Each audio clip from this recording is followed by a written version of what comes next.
प्यारे विद्यार्थियों, नमस्कार। स्वागत है आपका आपके ही अपने YouTube चैनल संस्कृतानुराग पर।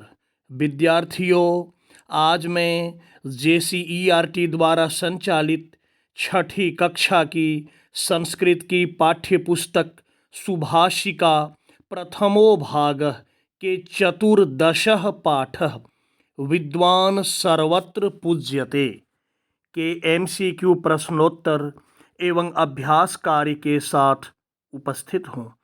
यह MCQ प्रश्नोत्तर आपकी आगामी परीक्षाओं के लिए महत्वपूर्ण है।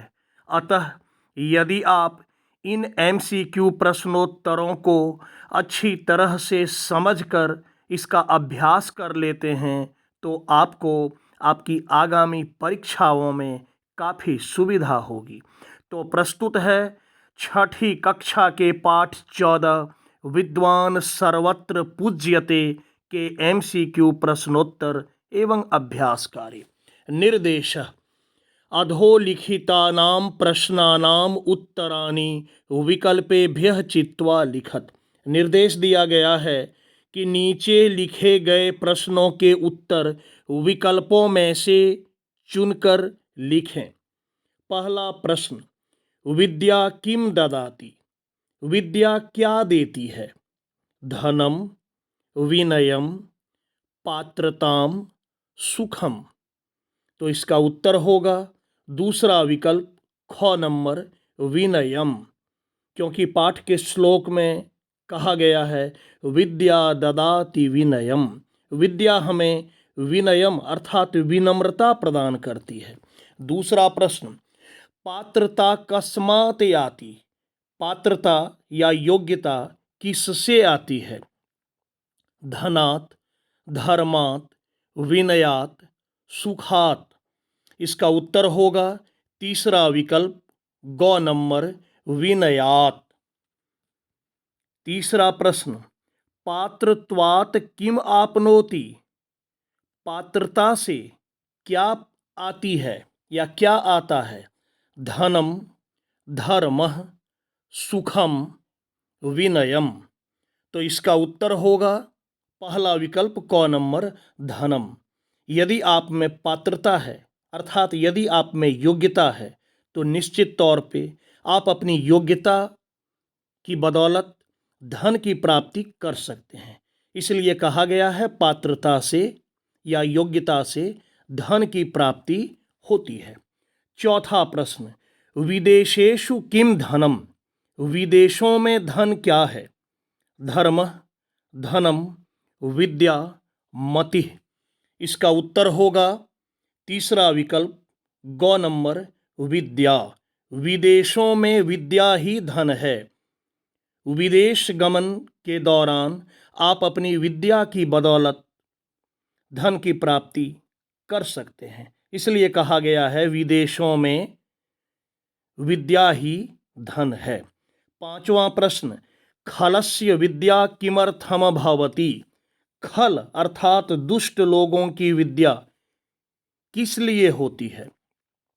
विवादाय, ज्ञानाय, मदाय, परिपीडनाय। तो इसका उत्तर होगा पहला विकल्प क नंबर विवादाय। दुष्ट लोगों की विद्या विवाद करने के लिए, झगड़ा करने के लिए होती है या तर्क वितर्क करने के लिए होती है। छठा प्रश्न: साधोः विद्या किमर्थम भवति? सज्जन पुरुषों की विद्या या सज्जनों की विद्या किस लिए होती है? दानाय, ज्ञानाय, रक्षणाय, विवादाय। तो इसका उत्तर होगा दूसरा विकल्प ख नंबर ज्ञानाय। सज्जनों की विद्या ज्ञान अर्जन करने के लिए होती है या ज्ञान प्राप्ति करने के लिए होती है। सातवां प्रश्न: राजा कुत्र पूज्यते? राजा कहाँ पूजे जाते हैं या राजा की पूजा, राजा का सम्मान कहाँ होता है? ग्रामे, नगरे, सर्वत्र, स्वदेशे। इसका उत्तर होगा चौथा विकल्प घ नंबर स्वदेशे। राजा की पूजा, राजा का सम्मान अपने देश में होता है।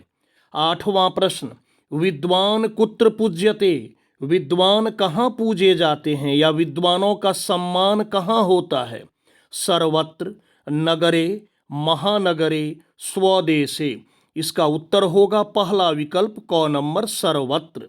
विद्वान की पूजा या विद्वानों का सम्मान सर्वत्र अर्थात सभी जगह होता है, इसलिए पहला विकल्प क नंबर, सर्वत्र सही उत्तर होगा। 9वां प्रश्न, परलोके किम धनम, परलोक में धन क्या है? विद्या, धर्मः, शीलम, मतिः। तो इसका उत्तर होगा दूसरा विकल्प ख नंबर, धर्मः।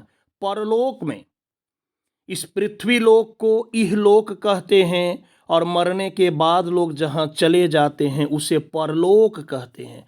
तो परलोक में तो आप धन नहीं ले जा सकते, आपके साथ आपके द्वारा अर्जित किया गया धर्म ही आपके साथ जाता है, जो कि आपको वहाँ सहायक होता है।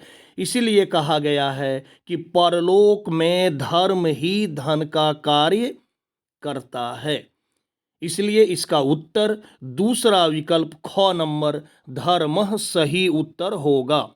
10वां प्रश्न, सर्वत्र किम धनम, सभी जगह क्या धन है या सभी जगह धन का काम कौन करता है? विद्या, धर्मः, शीलम, मतिः। तो इसका उत्तर होगा तीसरा विकल्प ग नंबर, शीलम। शील का अर्थ है स्वभाव, सुंदर स्वभाव। यदि आपका स्वभाव सुंदर है, यदि आपका स्वभाव अच्छा है, तो हर जगह आपका सुंदर स्वभाव धन का कार्य करता है। इसलिए इसका उत्तर तीसरा विकल्प ग नंबर, शीलम होगा।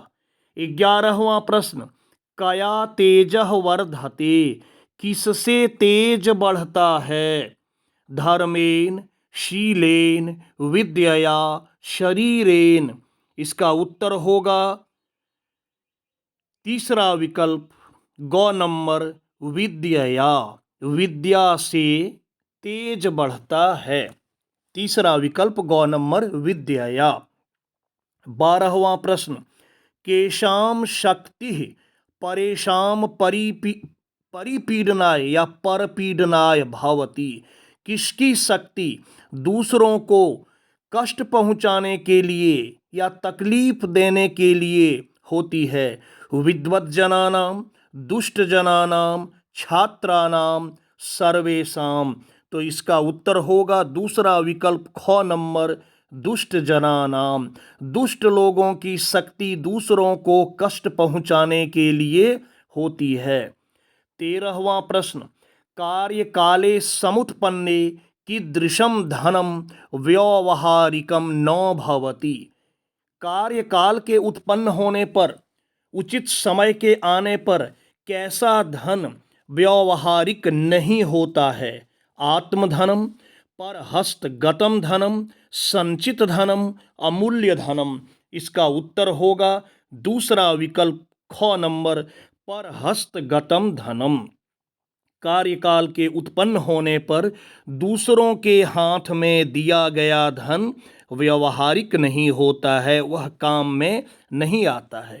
दूसरों के हाथ में दिया गया धन जब तक वापस नहीं आता, अपने हाथ में नहीं आ जाता, वह व्यवहारिक नहीं होता है।